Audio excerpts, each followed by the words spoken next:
a ideia dessa formação nasceu com a Thalita. Acho que todos vocês sabem que nós fazemos a nossa formação clássica e comandada pelo professor Guilherme Freire, um filósofo brasileiro. E um dos temas muito trabalhados no EBV, no Em Busca da Verdade, é o tema da sucessão. Então, a ideia do EBV, essa sociedade de formação clássica, é criar uma nova geração de líderes no Brasil, líderes virtuosos que estejam dispostos a se sacrificar pelo bem comum. Ganhar dinheiro é muito bom, fazer dinheiro é muito bom, gerar emprego é muito bom e não é tudo. Então, a ideia é que o copo transborde e que os líderes possam agir de maneira virtuosa em benefício do bem comum e não somente em benefício próprio. E aí, nós aqui na escola, como vocês sabem, somos uma escola familiar, 33 anos, minha mãe fundou, meu irmão e eu estudamos aqui na escola. Eu comecei, quando você abriu a escola, eu estava acho que na sexta série, não era sexto ano, e nós vivemos o tema da sucessão. E ele é um tema importante, não apenas para famílias empresárias, mas os filhos sucedem os pais em uma série de aspectos da vida. A maneira mais simples de ver isso é você carrega o nome do seu pai e você leva algo adiante. No meu caso, eu, por exemplo, me pareço muito com meu pai, dizem, meu irmão também. E é muito engraçado, porque como Campo Grande não é uma cidade tão grande, com muita frequência, mas muita mesmo, as pessoas olham e falam, caramba, parece que eu estou vendo o Henrique na minha frente. Então, isso é sempre um lembrete para mim de que eu estou levando um legado adiante. Não necessariamente o legado de uma empresa, mas de um patrimônio, de um nome, de uma forma de enxergar o mundo. E aí, quando Thalita e eu estávamos montando, eu sugeri que nós começássemos com o que eu acho que é o maior case, para usar a palavra, o jargão do mundo dos negócios que se usa, de sucessão que eu conheço, que é a história de Alexandre o Grande com o pai dele, Filipe II. Filipe II foi um rei Filipe da Macedônia, Filipe II, que conseguiu unificar uma série de cidades-estados ali na região da Grécia, que viviam, esse conceito de estado que nós temos hoje não existia. Então era uma série de cidades-estados, como se fossem pequenos países, mas que não eram como estados, unidades da federação como hoje, mas eles tinham uma interdependência. E aí, já há muitos anos, eles vinham num processo de guerra muito longo, e essas cidades-estados ali vinham, então, se decompondo. Filipe da Macedônia conseguiu pôr um fim nisso e conseguiu unificar uma série de cidades-estados, conseguiu criar um exército, pela primeira vez em muitos anos, um exército que servia a essa.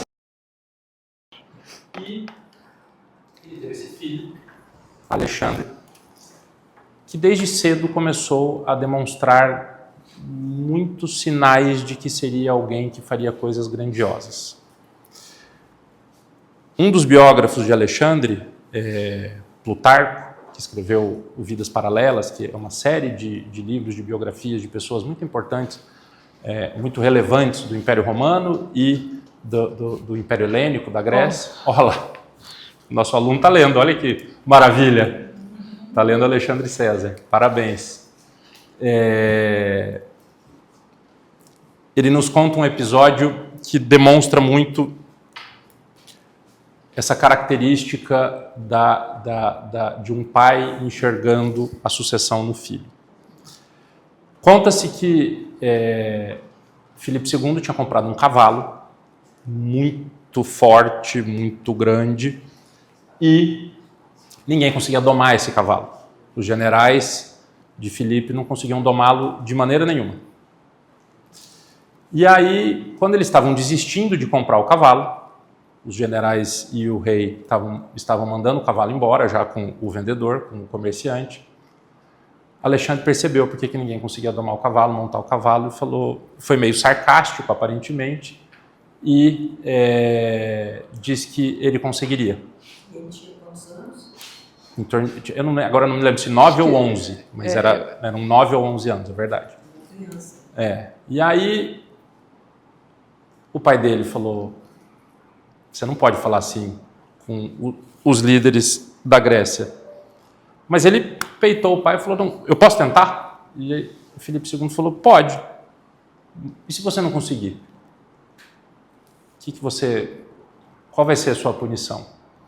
E ele então falou que ele daria tudo que ele tinha. Não devia ser muita coisa, mas para um menino de 9 ou de 11 anos, mas então o pai falou, beleza, pode ir. Não falou beleza porque não existia essa gíria naquela época, mas falou, pode ir. E Alexandre percebeu algo que ninguém tinha percebido. Bucéfalo era o nome do cavalo, depois Alexandre veio a dar esse nome para ele, que significa cabeça de touro, no grego arcaico. Estava com medo da própria sombra. Então ele percebeu que o jeito que o sol batia no cavalo fazia com que a sombra ficasse à frente do cavalo, e ele estava então muito inquieto com a própria sombra. Alexandre foi lá, virou o cavalo, subiu e saiu trotando no cavalo, e ficou todo mundo muito impressionado com aquilo. Naquele momento, Alexandre pensou e disse para os generais e para Alexandre, você vai comprar... Não, e para Alexandre. Filipe falou para os generais e para Alexandre. A Macedônia é pequena para esse menino, você vai conquistar muitas coisas. Ele saiu daqui, mais ou menos, e entre 336 e 326 a.C., pouquíssimo tempo, conquistou todo esse império para a Grécia. Então ele saiu, veio vindo, norte da África, que voltou, entrou no Oriente, foi até mais ou menos a metade da Índia e morreu nessa campanha, nunca voltou para casa. Conta-se que 300 anos depois da morte de Alexandre, ainda circulavam moedas na Índia com o rosto dele impresso. Tamanho foi o impacto que ele teve em todos os lugares em que ele passou. Nós não estamos aqui formando filhos imperadores e provavelmente não serão generais que conquistarão grandes territórios. Mas essa história é muito emblemática, no meu entendimento, porque Filipe preparou Alexandre.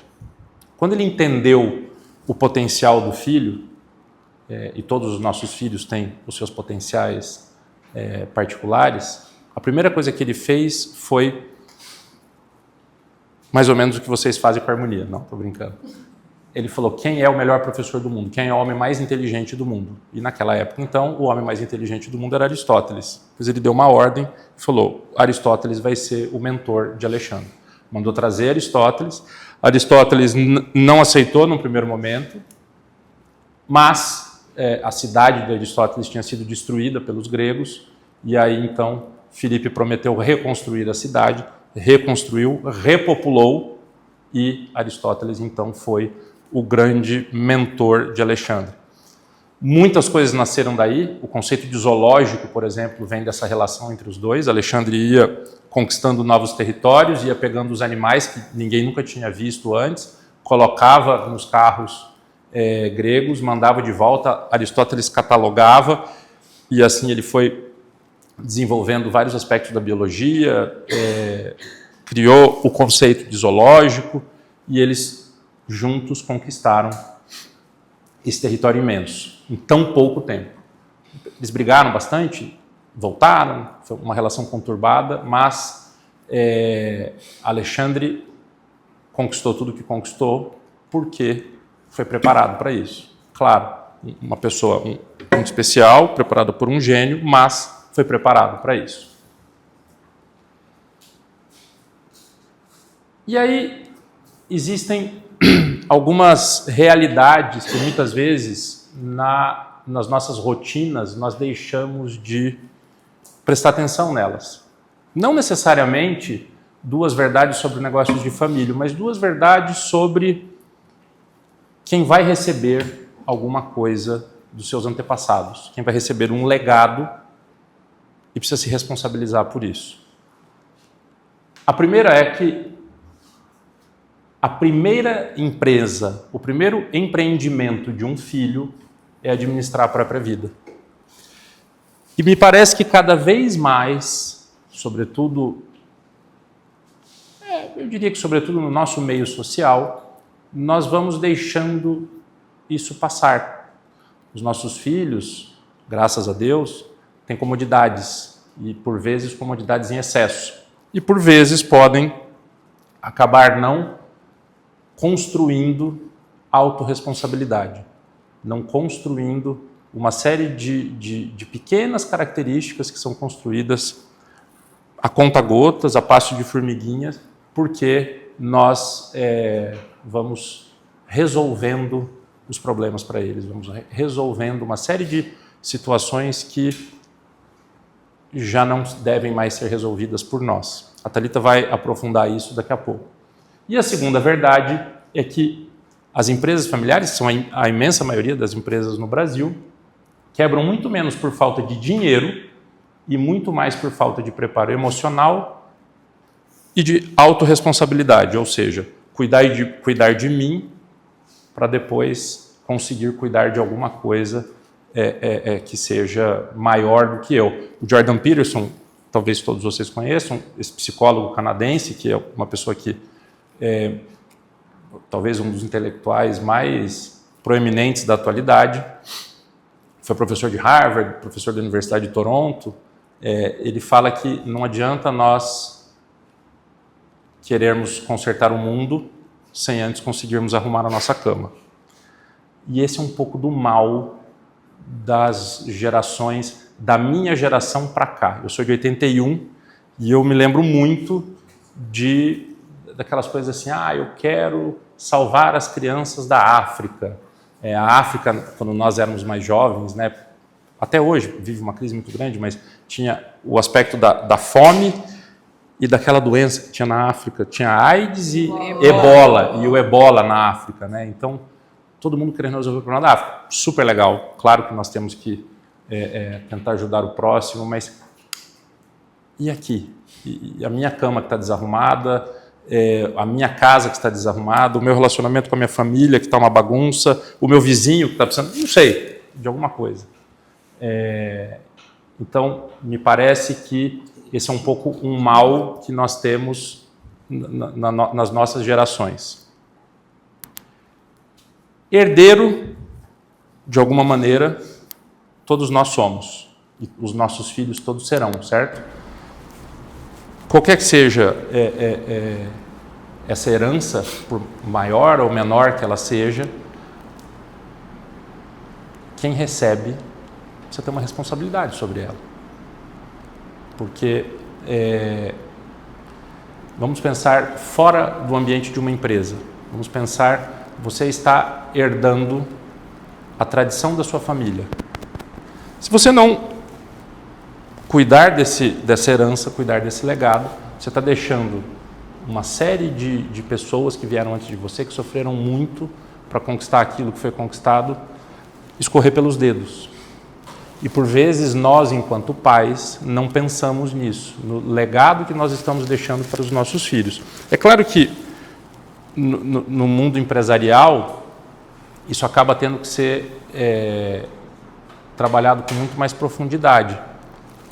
E quando não é, o que acaba acontecendo é que no Brasil, se não me falha a memória, mas acho que essa é a estatística, 90% das empresas não passa da terceira geração.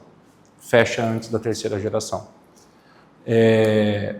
A gente pesquisando para montar essa formação, apareceu para mim um grande conglomerado francês, que é dono da Leroy Merlin e da Decathlon, aquela loja de esportes. O fundador o grupo já tem mais de 100 anos, e o fundador ele teve uma ideia. e eu nunca tinha parado para pensar em nada parecido, é genial. E a ideia é a seguinte: ninguém herda nada do grupo.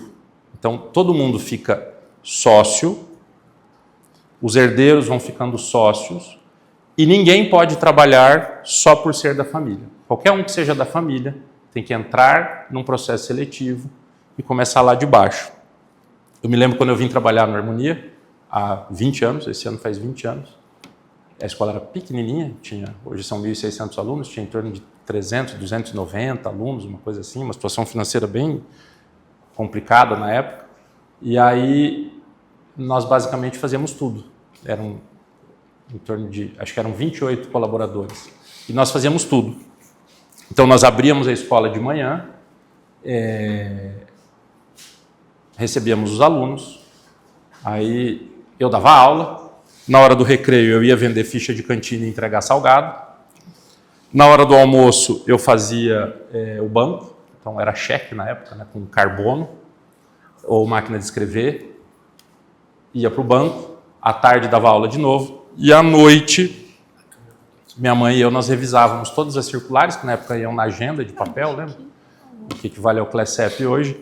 Todos os TPs na época, que era o nome do EC, que era a lição de casa, e todas as provas, enfim, nós revisávamos tudo. Então, o dia ia das 6h30 da manhã, mais ou menos, abrindo os portões da escola, até 1h30, 2h da manhã, todos os dias. E ainda tinha tempo para namorar, né? Ainda tinha tempo para namorar, mas também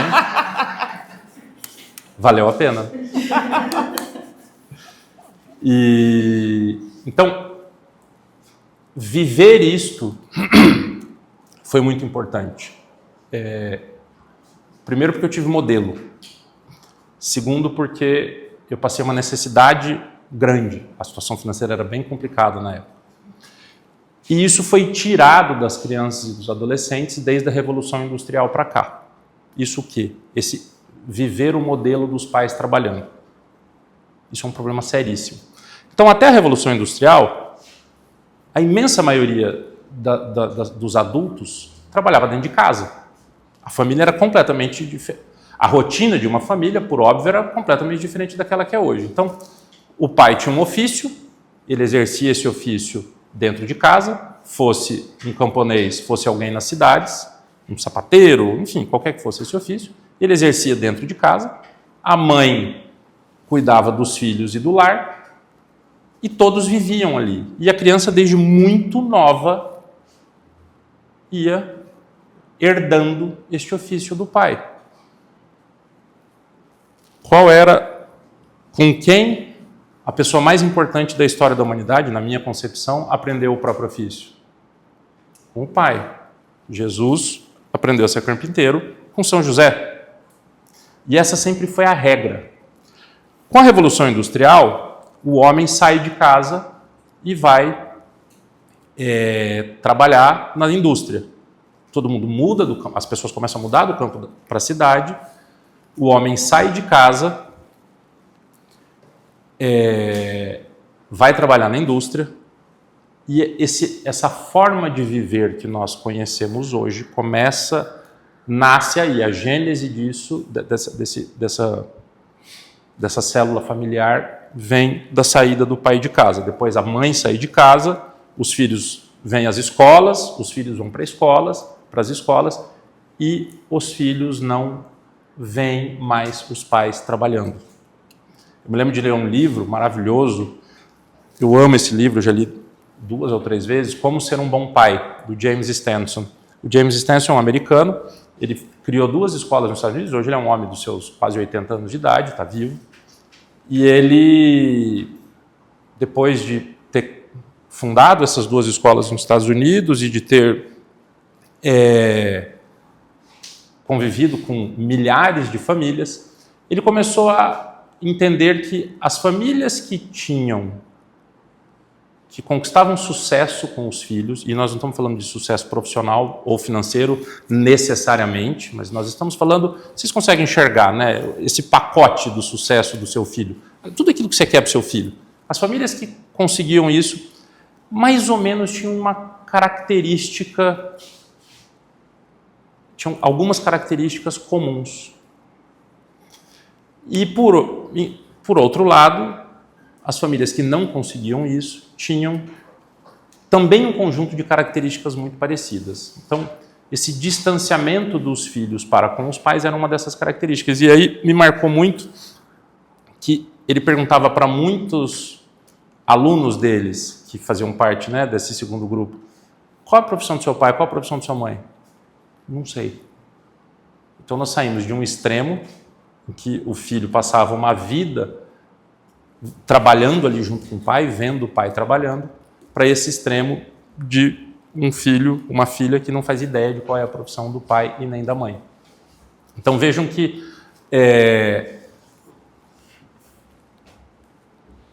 receber patrimônio é uma herança e qualquer um pode receber esse patrimônio, certo? Tanto aquele que vê o pai trabalhando, que tem uma vida... Tudo bom, gente? Que tem uma vida familiar participativa nesse sentido, quanto aqueles que não. O sucessor, ele não recebe só o patrimônio, ele assume a responsabilidade por aquilo que ele está recebendo, qualquer que seja este patrimônio, independentemente do tamanho e da natureza dele. O herdeiro, ele tem uma postura de sentar, esperar e consumir tão somente. O sucessor aprende com quem está deixando essa herança para ele e constrói. Lembram de Alexandre? Ele recebeu um império pujante, que já tinha um exército forte e transformou num dos maiores impérios da história da humanidade. O herdeiro simplesmente depende dos outros, em certa medida. Eu queria arrumar esse item, né? Mas eu não sei mexer nesses slides. Isso aqui é muito moderno. A Amanda lá da oportunidade fez com IA, eu não faço a menor ideia de como é que edita um slide desse. Só saberia no PowerPoint. Então, você tem que dar o comando lá para IA. Simplesmente depende dos outros, em certa medida, todos nós dependemos, né, das nossas redes de apoio, de relacionamento. O sucessor sabe resolver problemas. Esse é um problema seríssimo que nós estamos enfrentando na nossa geração, novamente. As crianças e os adolescentes têm que resolver muito menos problemas práticos do que se tinha que resolver até bem pouco tempo atrás. E muitas vezes isso nem é culpa nossa. Vamos pensar o seguinte. Eu sou de 81. Quando eu fiz 18 anos, eu fui fazer faculdade em São Paulo, era o caos para eu conseguir ir de um ponto até o outro, porque fosse de ônibus, fosse de carro, depois que eu entrei na faculdade eu ganhei um carro, tinha que pegar o guia 4 rodas e passar um bom tempo estudando para onde eu ia, qual seria o melhor trajeto. Isso foi amputado da gente. Nós contávamos dinheiro. Era uma habilidade matemática e física que também nos foi amputada. E como essa, uma série de outras, né? Vamos lembrar, se a gente quisesse ouvir uma música, ou a gente esperava na rádio, tocar na rádio, ou a gente ligava na rádio e torcia para... Ou se, pelo menos o meu pai gostava muito de música, de CD, então se ele estava num dia que ele estava querendo gastar um pouquinho mais, a gente ia numa loja de CD ou de fita, eu ainda peguei LP, fita, mas vamos pensar assim, adolescente, ia na loja de CD, torcia para ter aquele CD, tinha que escolher. Então, a paciência era exercida o tempo inteiro. O tédio era uma constante nas nossas vidas. Acabou. Isso está sendo amputado da nossa geração em diante. O que vai acontecer nós não sabemos, mas fato é que, para você administrar um patrimônio e uma herança, é necessário ter todas essas habilidades. Paciência, capacidade de sentir tédio, capacidade de lidar com as frustrações. Nós, enquanto pais, temos que trabalhar todas essas características com os nossos filhos. A Thalita vai aprofundar mais. O herdeiro acha que só tem direito, que ele tem direito a tudo, e o sucessor, ele compreende o valor do esforço de todos aqueles que vieram antes dele. Ainda hoje eu assisti a um vídeo e achei tão interessante. Hoje nós vamos tomar um banho quente, nós nos esquecemos que 60 anos atrás não existia banho quente assim igual existe hoje. Se alguém quisesse tomar um banho quente, tinha que ir lá, esquentar a água. 60, 70 anos, né? Esquentar a água no fogo. Eu cheguei a tomar um banho assim no baldinho que virava. Esses dias eu estava contando para os meus filhos, para o Rafael e para a Luísa, para os dois mais velhos, como era para assistir um desenho quando eu tinha a idade deles. Assistia, passava ali 20, 25 minutos do desenho, depois, 24 horas depois só. Aí vinha, por exemplo, eu gostava muito de He-Man. Logo na sequência do He-Man, veio o desenho da Moranguinho, das meninas. Eu detestava aquilo. Aí eu ia fazer outra coisa, eu ia jogar bola. Eles demoraram para conseguir entender do que eu estava falando. Eles não conseguiram, de cara, concretizar aquilo que eu estava falando. Eu tenho uma certa culpa nisso, né? Porque eu não gosto de futebol, mas enfim, eu acho que filho tem que torcer para o time do pai, independentemente de gostar ou não. E aí, eu sou corintiano, e o Corinthians vinha numa fase muito ruim, o Rafael é pequenininho, então toda semana o Corinthians era campeão mundial lá em casa. Eu punha no YouTube toda semana para ele. E aí os amigos iam tirar sarro dele, ele falou, o Corinthians foi campeão essa semana. E o gurizado olhava e falava, como assim? Então, essas facilidades, né, elas são maravilhosas, é claro, mas não se trata de saudosismo ou de achar que a gente tem que voltar no tempo, não é nada disso. Mas nós temos que criar estratégias, nós temos que ter estratégias criativas, como diz um professor meu e da Thalita, Padre Paulo Ricardo, para ajudarmos os nossos filhos a desenvolver essas habilidades, porque elas não vão nascer espontaneamente por conta própria. Nós somos os responsáveis por tirá-los daqui e colocá-los aqui. Seu filho hoje participa da construção ou apenas usufrui dos resultados? Essa foto aqui é uma foto real, esse é o nosso filho do meio. Acho que vocês conhecem o refeitório lá da unidade 1. Refeitório, a quadrinha, o play, a sala da orquestra, a sala de lutas, de balé. Aquilo era uma casa, há uns 5, 6 anos.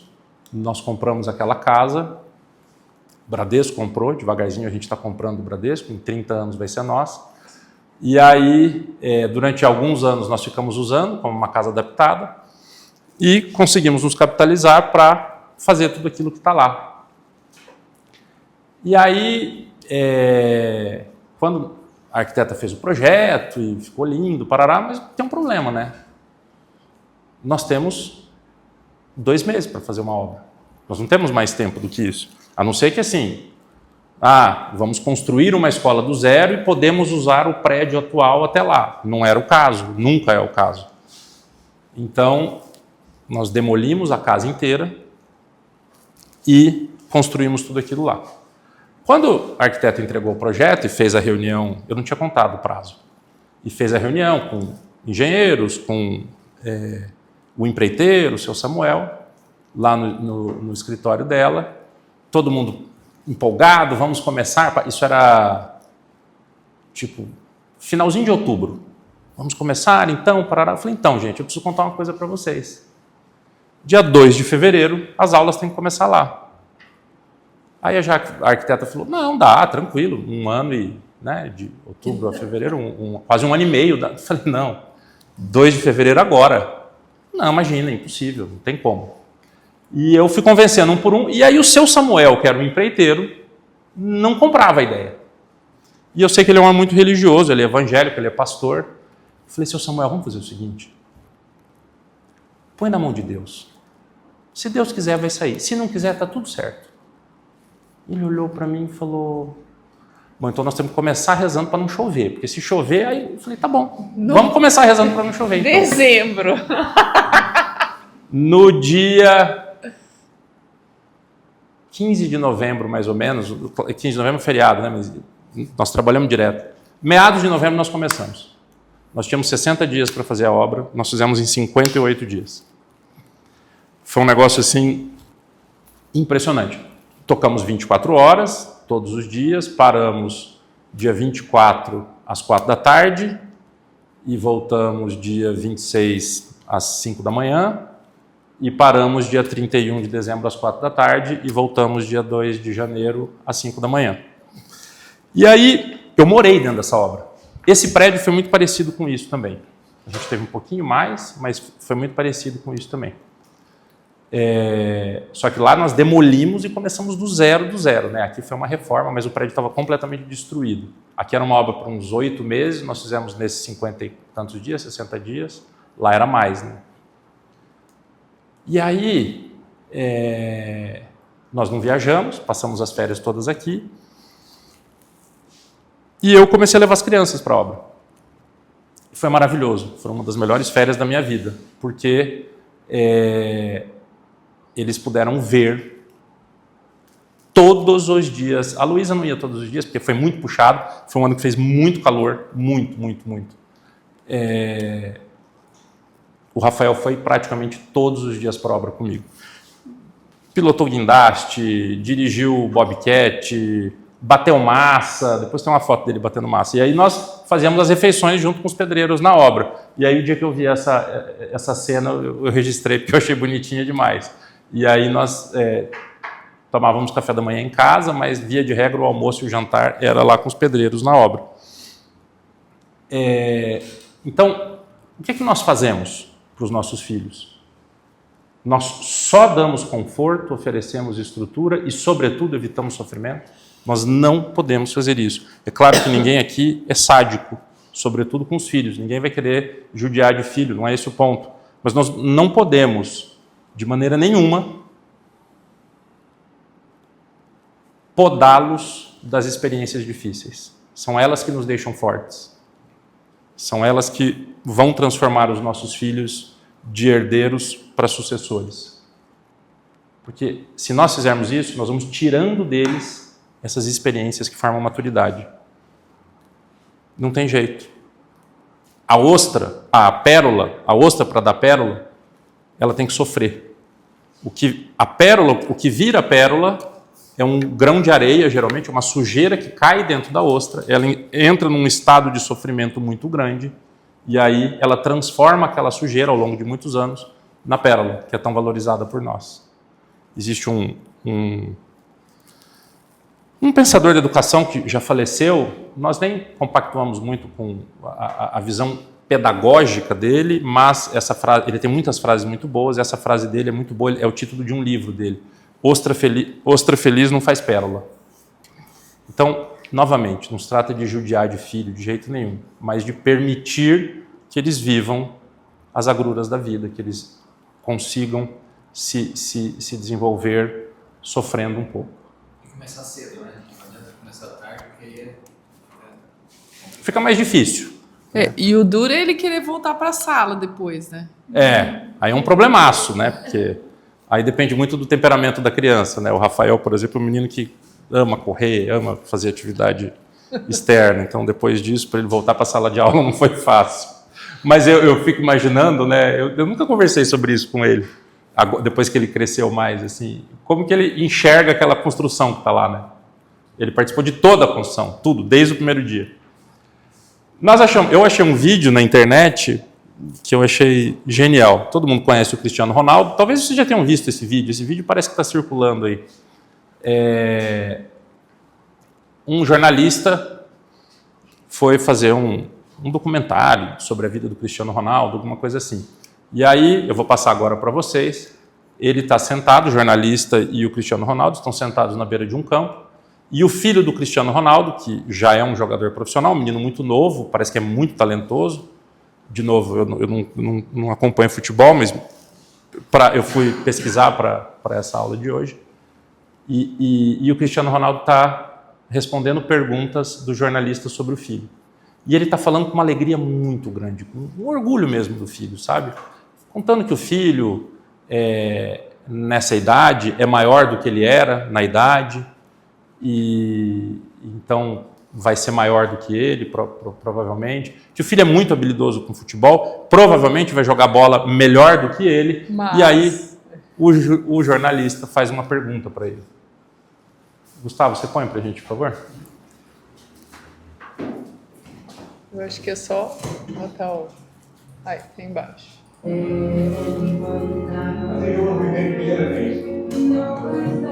Let's see if he has the same argument.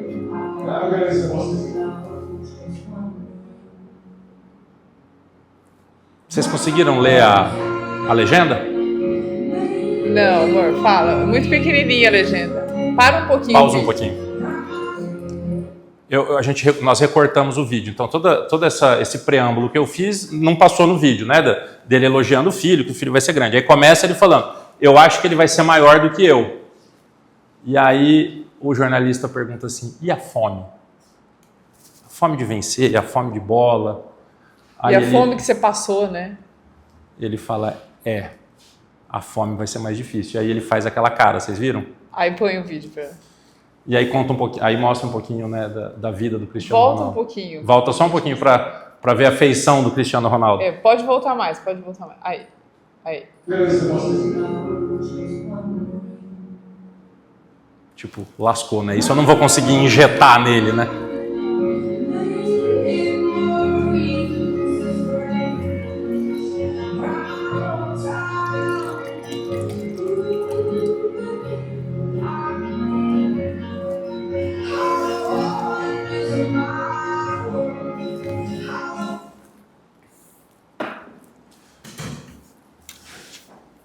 Viu? Bom, Minha- gente, agora é agora minha jogral, a gente vai trocando, entendeu? Eu vou segurar a cartolina agora para Thalita. Bom, o Daniel ocupou quase todo o tempo da formação, agora eu vou correr para vocês saírem no horário. Ele sempre faz isso comigo na hora. O maior erro dos pais empreendedores, né? Então, nós que somos pais empreendedores, e eu me coloco nisso, nós temos uma característica resolutiva. Então, e dado a natureza do nosso trabalho, me coloco aqui, Daniel, eu, Regina, a gente acaba criando uma carcaça, né, uma natureza mesmo que propicie resolver as coisas. Vamos fazer o negócio funcionar, tem que resolver problema, tem que atender gente, tem que pagar a folha, vem um outro leão, vamos domar, é o dia inteiro assim. Então, uma das características dos pais que são empreendedores é querer resolver tudo pelos filhos. E esse é um dos grandes problemas que nós enfrentamos nessa dicotomia, né? Isso eu tenho que fazer lá na minha empresa, mas dentro da minha casa eu preciso ensinar o meu filho a ser um empreendedor da sua própria vida, a assumir responsabilidades e compromissos. Não confundir esse amor com facilitação. E esses pais empreendedores, devido a essa característica e esse ambiente propício, que é o ambiente profissional, eles acabam resolvendo tudo pelos filhos, não permitem consequências, não ensinam espera, não delegam responsabilidades reais. E essa característica e essa necessidade de querer resolver tudo para os filhos, às vezes não é nem por uma questão de não fazer o filho sofrer, e sim mais por uma comodidade de resolver as coisas no nosso tempo, que vai ser muito mais rápida e dinâmica, e o resultado vai vir muito mais rápido, então a gente já facilita o ambiente familiar para nós, porém nós acabamos criando filhos inseguros, imediatistas e despreparados para liderar, e o pior, para liderar a sua própria vida, né? Liderar as suas decisões, liderar as suas ideias, liderar pequenos projetos, entre eles, vou sair final de semana com esses amigos ou vou ficar em casa estudando porque eu tenho uma certa dificuldade numa matéria e se eu não estudar, eu vou ter um problema sério ali naquele bimestre, naquele trimestre. São filhos e filhas que foram amputados de experiências, de vivências e de situações que são extremamente necessárias para que eles tenham um banco de dados, né, um repertório de habilidades, um repertório de competências para lidar com o que surgir. E não que os nossos filhos vão ter sucesso em tudo, mas à medida que eles forem sendo apresentados uma série de situações e eles vivenciarem essas situações, é mais natural que eles criem recursos para lidar com elas. Tá? Não é ter sucesso em tudo, né? Ter repertório para lidar com fracasso. Isso, exatamente. É ter repertório, não é ter sucesso em tudo, mas sim ter repertório para lidar com as diversas situações e principalmente com o fracasso. E a gente só adquire isso com memórias. Existe um livro fantástico chamado Educar na Realidade, de uma pesquisadora chamada Catherine Leculier.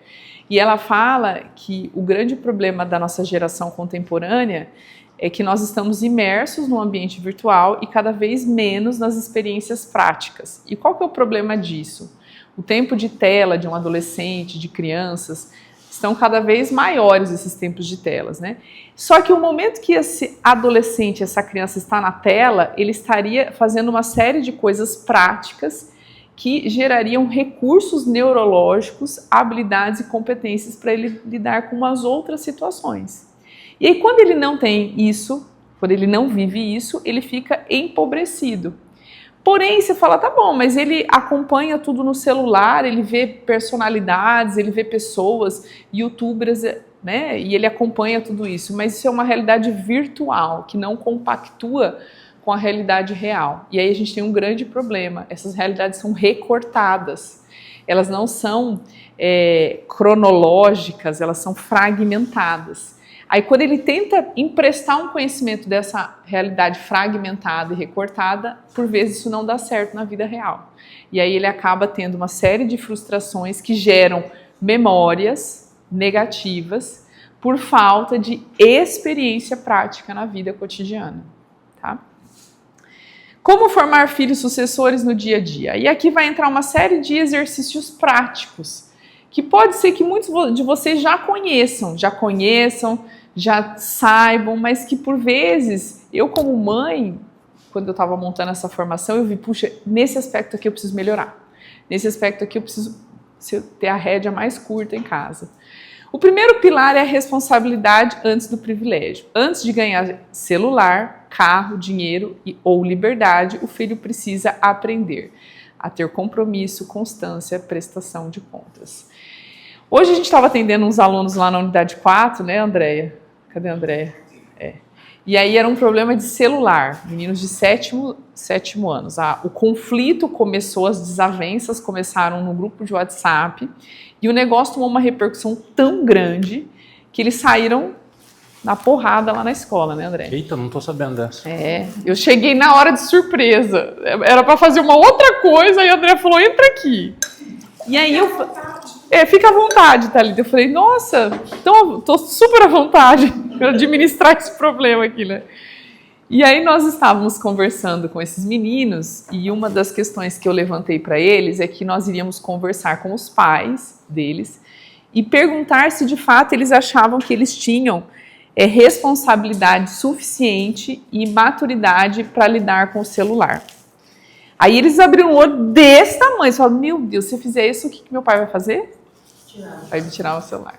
Eu falei, não, veja, porque um dos critérios para usar um celular é saber usar o celular, desde saber carregar, cuidar para ele não quebrar, para não perder, e também manusear todas as ferramentas que esse aparelho nos oferece, entre eles o WhatsApp. Então, me parece que talvez vocês não estejam preparados ainda para lidar com o WhatsApp. Porque o nível de conversa que vocês tiveram lá e a repercussão que isso teve chegou até a escola, né? Falar sobre isso, mas não só falar, atuar perante isso. Por que eu não dei um celular para minha filha até hoje? Então, ela sabe. Isso é uma coisa inegociável? Não. Nós vamos, de tempo em tempo, conversar e discutir o momento certo para dar o celular. As pessoas falam, quando você vai dar o celular para sua filha? Eu não sei ainda. Talvez daqui 1 ano, talvez daqui 2. Não. O Daniel, ele tá achando que ele vai... 1 ano não, tem 11 ainda. Enfim, mas não é algo rígido. Entretanto, é algo que exige critérios, que exige regras e combinados. Não só para o nosso lado, mas para o cumprimento do lado de lá, tá? Por isso que antes de nós enchermos os nossos filhos de bens materiais, antes nós precisamos oferecer para eles bens perenes. E o que é um bem perene? São os valores, são as virtudes, que vão nortear o uso de todos esses bens materiais. A aplicação do pilar 1. Primeiro, organização pessoal. Arrumar o quarto, cuidar dos próprios materiais e cumprir horários. Isso daqui é o mínimo que uma criança e um adolescente tem que fazer. O mínimo. Guardar os seus sapatos. E que não nasce sabendo fazer, né? E não nasce sabendo. A gente às vezes esquece de colocar o sapato no lugar, né? O adulto, né? Imagina a criança. No meu caso, Imagina não é um às adolescente, vezes. né? Imagina um adolescente. Sim, então nós precisamos diariamente incentivar os nossos filhos a ter um apreço, né?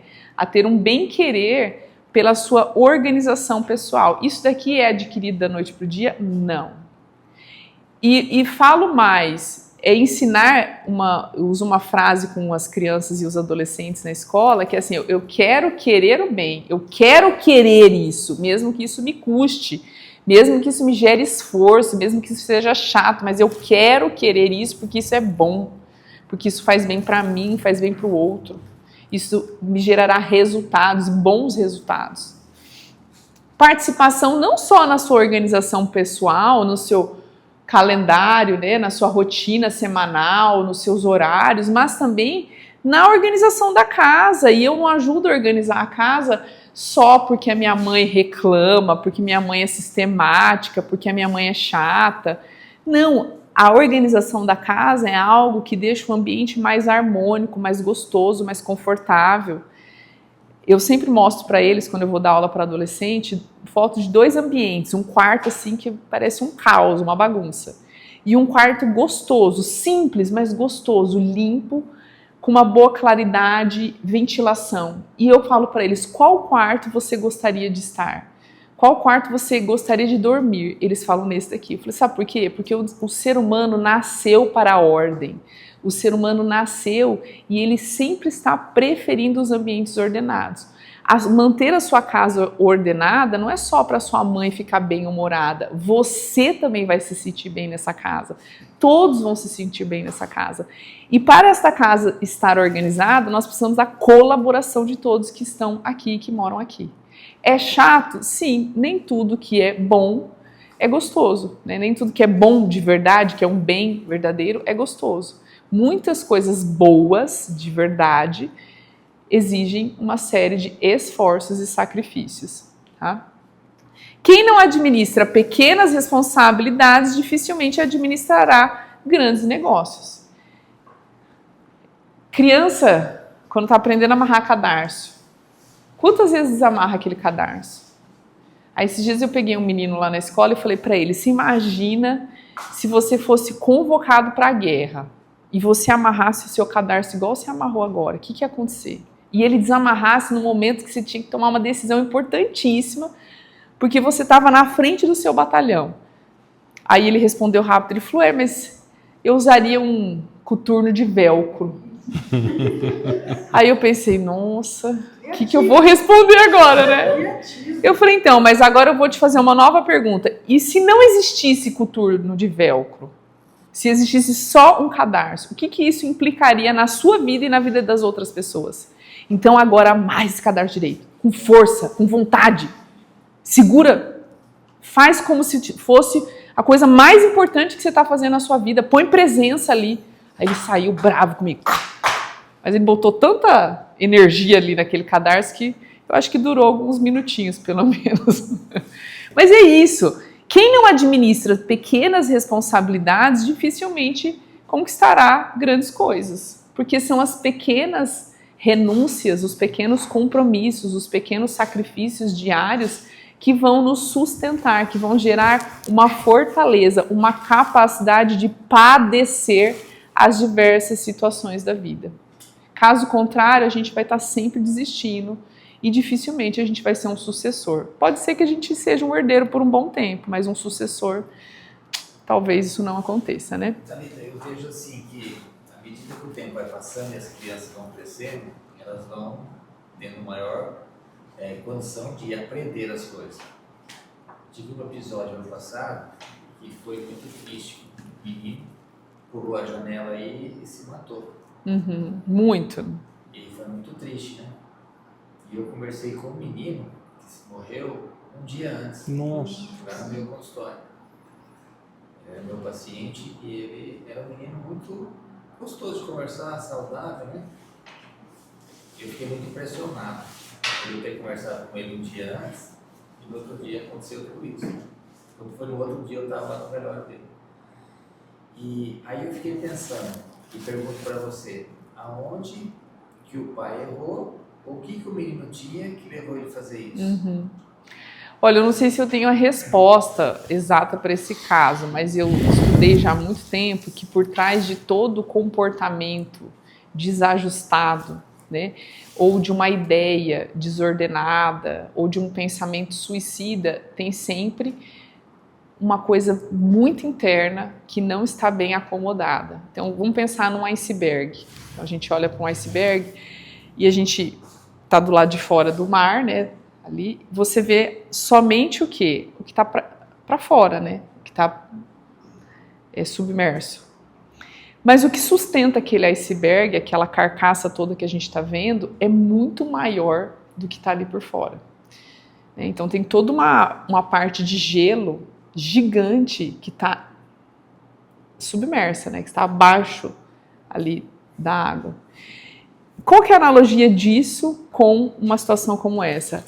Provavelmente esse menino estava num estágio de sofrimento, né? Provavelmente esse menino estava passando por alguma situação que talvez não estava evidente, não estava clara, dado a natureza, o temperamento, algumas características natas do ser humano para aquela família. Eu não posso falar, não sei como que era a interação, né? Mas certamente para um adolescente entrar num nível desse tão grande de desespero, né? Provavelmente existia ali uma emoção extremamente desordenada, um sentimento, né, encrostado, uma mágoa, uma tristeza e, acima de tudo, uma necessidade de sair daquela condição de sofrimento. Porque existem vários estudos que mostram que uma pessoa que comete suicídio, não é que ela queira morrer, ela quer sair daquela situação de sofrimento absurdo que ela está vivendo.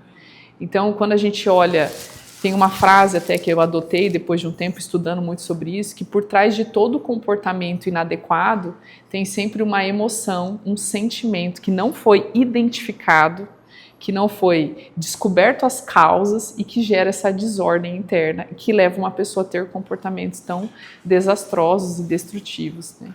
Então, penso eu que, dado que eu já estudei na vida, talvez, né, se tivesse alguma... É que a reação, por exemplo, de uma pessoa que às vezes não tem tanto significado na vida, né, que não está aprendendo ainda, às vezes ele quis, né, fazer da atitude dele uma punição para o pai, para a mãe, né?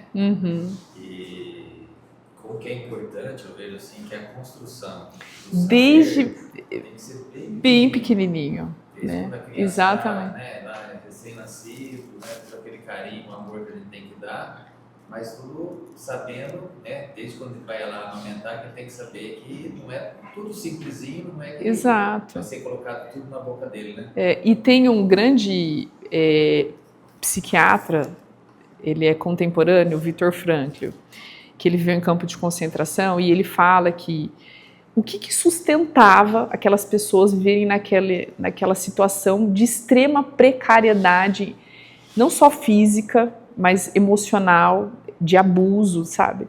O que sustentava uma pessoa encontrar sentido perante a tamanho sofrimento? E ele fala que é possível, sim, quando você tem um sentido na vida. E de onde vem esse sentido? Esse sentido, ele vai ser brotado na vida de uma criança ou adolescente desde o momento que ele nasce, né? Mostrando que perante as diversas circunstâncias, as diversas adversidades que a gente tem, mesmo até em condições de sofrimento imenso, é possível encontrar um sentido na nossa vida. E aí ele traz uma série de ideias que essas pessoas construíram para se manter viva numa condição daquela, de extremo desespero, né?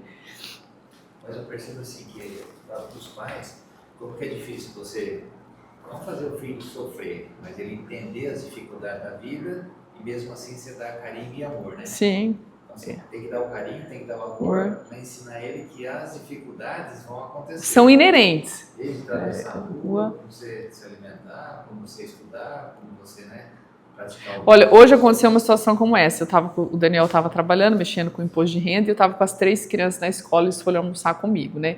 Eu estava exausta, mexendo com essa formatura, com essa formação, e as crianças almoçaram todos na escola, e terça-feira eles não comem doce lá em casa. Não comem doce. Aí eu estava cansada e eles pediram uma paçoca, né? Que era a sobremesa que tem lá na escola. E aí eu peguei, hoje nem era paçoca, hoje era melancia. Aí eu peguei e falei assim, tá bom. Eu estava cansada, né? Cedi. Aí na hora que a gente estava descendo para buscar a paçoca, os mais velhos brigaram.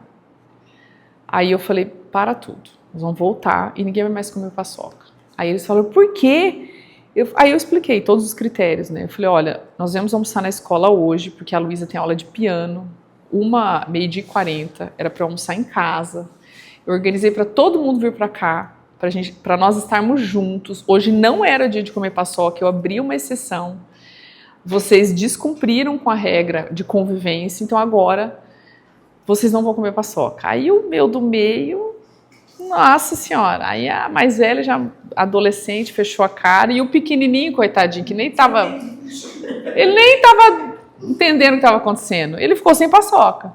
Aí eu falei, olha, de tudo, o mais está partindo no meu coração é o Tomás, porque o Tomás não brigou com ninguém, não arrumou confusão com ninguém, mas ele vai exercer a capacidade de padecer por conta dos irmãos hoje, porque ele também vai ficar sem paçoca.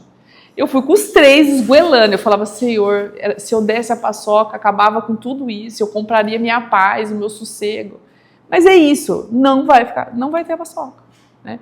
Ai, nossa, mas isso é tão bobo, mas é isso daqui. Quem não administra pequenas responsabilidades diárias, dificilmente administrará grandes negócios. Quem não administra uma frustração como essa, não vai dar conta. Quando a água bater, a gente não aprende a nadar com a maré agitada. Onde que a gente aprende? Não aprende a nadar, não aprende. A gente aprende a nadar onde? Na piscina. Piscininha, gostosa. Vai jogar um guri no mar que não sabe nadar. Ele vai morrer afogado.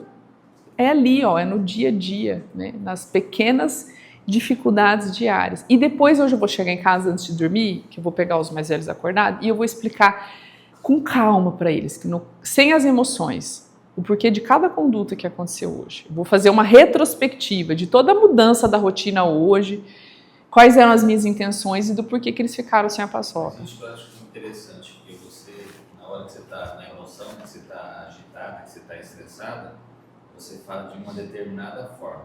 À medida que você entra num estágio, que você se acalmou, que você colocou tudo na mesma altura, aí você fala... Aí você toma consciência, né? Exatamente. É isso aí. Você fala de uma determinada forma que eles vão entender e você vai conseguir transmitir isso a aí. informação que você gostaria. Né? Perfeito. A gente vai corrigir no momento de mais, né, intempestivo às vezes, mas depois é necessário que a gente explique para os nossos filhos o motivo pelos quais nós fizemos aquela correção de maneira calma, para que ele tenha consciência dos motivos pelos quais nós escolhemos. Né? Isso daí é trabalhar uma espécie de tomada de decisão. Você tomou uma decisão, mas depois você precisa gerar uma consciência por trás daquela decisão.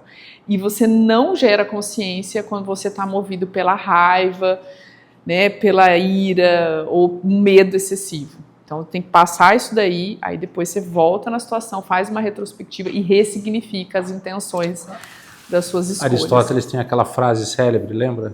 Que um escravo dele fez alguma coisa que o irritou muito. Um escravo do Aristóteles fez alguma coisa que o irritou muito. E ele, tão sábio que era, falou, se eu não tivesse tão bravo com você, eu te batia agora. Porque ele sabia que do jeito que ele estava bravo, ele podia perder a mão e ia bater mais do que ele queria, entendeu? Segundo pilar, envolver os filhos na realidade da família. Então, muitos filhos conhecem o padrão de vida, mas não o esforço que o sustenta. Eu assisti um vídeo, vou lançar um vídeo sobre as figurinhas, né? Essa época da Copa, tem pai e mãe que tá com problemas sérios com figurinha. Eu acho que o pai e a mãe quer preencher mais o álbum de figurinha do que o próprio filho. Eu tô mentindo, gente? Eu tô vendo isso, né? E aí o pai, ele quer que o filho preencha o álbum de figurinha antes dos amigos. O filho nem condições de preencher tem, porque ele tá perdido lá naquele mundaréu de figurinhas, mas ele quer resolver um padrão de vida ali, um padrão de figurinhas, e é isso que importa para ele. Agora, e o custo para tudo isso? Para comprar essas figurinhas, né? Porque é caro. E o esforço da troca, da espera, da negociação. Olha, eu tenho essa daqui, ó, sei lá, prateada. Quantas normais? Não vai ser. Vai, sabe? Isso é importante, eles negociarem, eles esperarem. Ou fulano tem a figurinha que eu quero, putz, mas eu não sou amigo dele, eu vou lá, vou conversar, vou interagir, vou me aproximar dele, ou eu vou pedir para um amigo de um amigo de um amigo chegar lá. Isso tudo são habilidades, são experiências. Mas não, o pai vai lá, compra um catatal de figurinhas e aí fala assim, as repetidas você pode dar. Ele não usa nem a oportunidade do momento, da moda, a favor da regulação emocional e material do filho, né? Levar os filhos para conhecer a empresa que você trabalha, o seu ambiente de trabalho, observar as reuniões que são possíveis, é claro, entender os processos. Esses dias, um dos meus filhos queria ver um carômetro da escola. Aí eu falei, não pode. Eu peguei vendo o carômetro. Aí teve uma situação, né? Uma consequência. Eu falei, não, por isso que não pode ver. Isso é um documento. Você não pode ver. Você não tem maturidade nem responsabilidade sobre esse documento. Então agora você vai ter uma consequência. Então tem coisas sim que dá pra gente compartilhar, mas tem processos que ainda são vividos e devem ser respeitados entre adultos. Compartilhar histórias da construção da família, dificuldades vencidas. Seu filho conhece o preço das coisas ou apenas o valor delas? Né? O terceiro pilar, ensinar trabalho, não apenas o resultado, disciplina, constância, aquilo que a gente faz todo dia de forma sistemática, sem vontade, persistente, mas que vai gerar um resultado futuro. O sobrenome pode até abrir portas, mas só o caráter sustenta a liderança num negócio familiar. Isso é claro, né? Você pode até usar um sobrenome para criar uma rede de relacionamento, mas você só vai sustentar esse relacionamento se você for uma pessoa digna de um bom caráter. Ou não, às vezes você vai se envolver com gente também, né? Será que eu tô passando certo? Parou aqui. Será que acabou? Acho que não acabou não. Acho que acabou a bateria, amor. Aí. Mesmo sendo filho do dono, né? Cumprir horários, começar com funções simples, como qualquer colaborador, aprender o atendimento, então respeitar processos e entender o negócio de dentro para fora. Isso daqui é necessário, a gente tem que mostrar para os nossos filhos adolescentes que às vezes aquela carcaça ela é muito bela, mas para ela funcionar de forma bastante consistente e sólida, tem uma série de processos que envolvem a nossa renúncia e, acima de tudo, a nossa humildade de aceitar ajuda, de compartilhar tarefas e de trabalhar de forma firme. O sucessor saudável não herda um trono, ele aprende a servir. Quanto mais o seu filho pensar em ser líder, mais você precisa incutir na cabeça dele a capacidade de servir. Servir como? Servir ensinando, servir conversando, servir escutando, servir sendo bom exemplo, servir. Porque um líder, ele está o tempo todo servindo, ele está o tempo todo atendendo pessoas. Tinha uma época que, quando as pessoas batiam na porta da minha sala, eu pensava assim, eu fazia, tipo, meu Deus, eu tinha 15 minutos para fazer isso. Aí a pessoa fala, você tem 2 minutinhos? Aí eu pensava assim, não. Aí eu falei, não, mas eu não posso falar isso. Não, pode entrar. É isso, é o tempo todo a gente está. As meninas estão aqui, as OEs. Quantas vezes no dia nós não paramos o que nós estamos fazendo para servir ou os nossos alunos ou outros funcionários da escola? Se você quer ser líder, você precisa desenvolver uma capacidade de servir. Senão, Adeus liderança. Mais fácil daí, não ser líder. Quarto pilar, nós já estamos finalizando, educação financeira e valor do dinheiro. Os filhos precisam entender de onde vem o dinheiro, o quanto custa para ganhar aquele dinheiro. Nós fizemos uma viagem no final do ano, de férias, e aí foi uma viagem cara, nós viajamos os 5 para Portugal. E aí chegou uma hora que um deles não queria ajudar a arrumar mala, e eu já estava no calor das emoções, né? Eu falei, você sabe quanto que custa essa viagem, Ramiro? Você sabe quanto que eu tive que trabalhar, eu e seu pai, pra gente estar aqui? E você não quer arrumar uma mala? Eu vou fazer no papel. Aí todo mundo abriu uns olhos desse tamanho, né? Aí eu falei, não, tá bom, vou fazer agora. Mas depois eu vou te mostrar. Ele não sabia mesmo.